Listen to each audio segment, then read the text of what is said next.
Hello. I thought I'd do a quick video. Oh, I hate looking I'm always doing this when I hit record. It's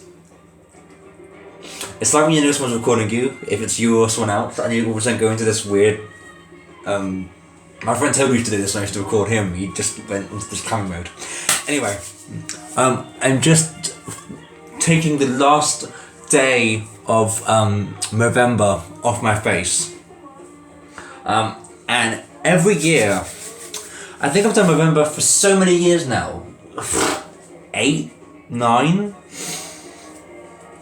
And every year I just shave the entire face off.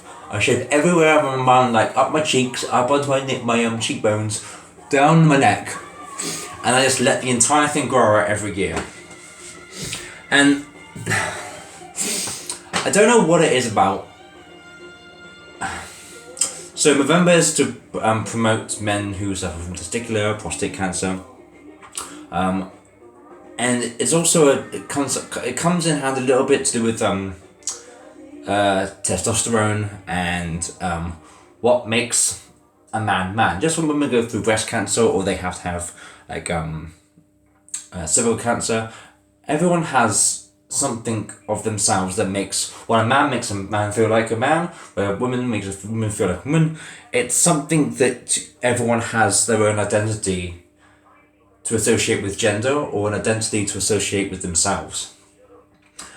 And I think the biggest thing with men, when you get older, when you get puberty, and when you reach a certain level in your life where you want to feel,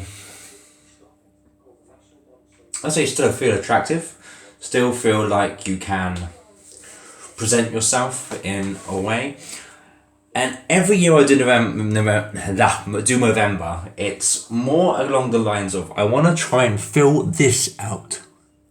And you can see, I have been I can't grow a beard down to here. I've never ever been able to figure out how I can grow a beard down to here. I don't know whether it is to do with testosterone levels, the way in which you have in genetics, men have receding hairlines. I don't know the answer to this. If anyone knows the answer, and it's linked to genetics or something to do with the fact that I may just not have the right genes to grow my beard down to here. I don't know if most of my father has this, but this thing here, this little gap, I grow it out every year and I cannot get this to link up. This side, you can see it actually is linked. The smallest little thinnest thing here is linked, but inside's not yet. But here is a much bigger gap. And it looks uneven, and it drives me insane. But every year I try and grow it out for November to promote awareness for men dealing with prostate and testicular cancer. And it's also funny because I think I'll show you now. When I shave this off,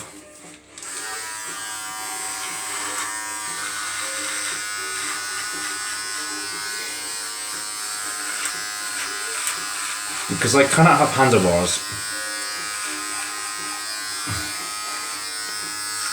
See, that is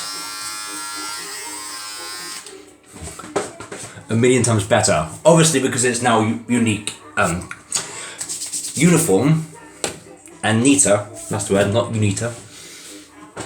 And so I'm going to wear this as it is to work today, because it is the last day of November, and this is a full-grown mustache for me in 30 days.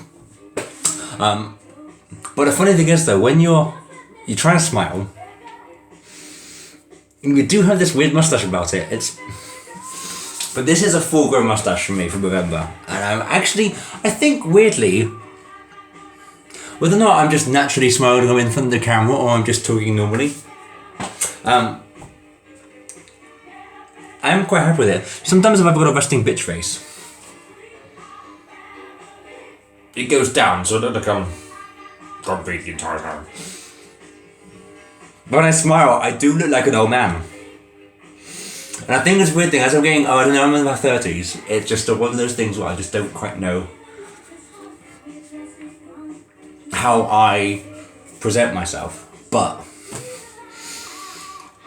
it's so weird that I remind myself of my papa in a way where he was also called Richard, but everyone called him Cyril. Weird, I know. But he had the biggest grey mustache here. I might rock this out for a little bit longer because I do like this mustache on me. I do look 10 times older. Anyway, like, sometimes I like. Oh, that's always. It looks pervy. It looks so badly pervy. Anyway, I'm gonna get ready for work. I'm gonna shave this off. I stopped looking myself in the mirror. I'm gonna go to work with this now. And I'm kind of digging this. I think this is probably the most I've had a mustache myself in a long time. And I probably could so I'll try and twist this with some beard oil. Anyway, I'm gonna fill with this a little bit. I will get to work. So, guys, everyone who's done November this year, I know a lot of friends of mine who have been through testicular cancer and have had a tough time, even in the gay community, and a lot of, ironically, a lot of drag queens I know who have been through it as well, and it takes a lot out of anyone who's anyone, and for gender identity or just feeling yourself or being yourself, it's one of the hardest things to do. To be strong enough to find yourself, even when you're going through something that's quite traumatic, that changes your body, that changes a lot of what makes you you. And so I've done this today just to share the love. Just had Thanksgiving, so how thankful that I am that you're still in my life. And to people who I know who have been through it, I'm thinking of you today. I am hoping that you are being the best versions of yourself, like I know you always have been. And let's keep promoting and helping to raise money to save people's lives.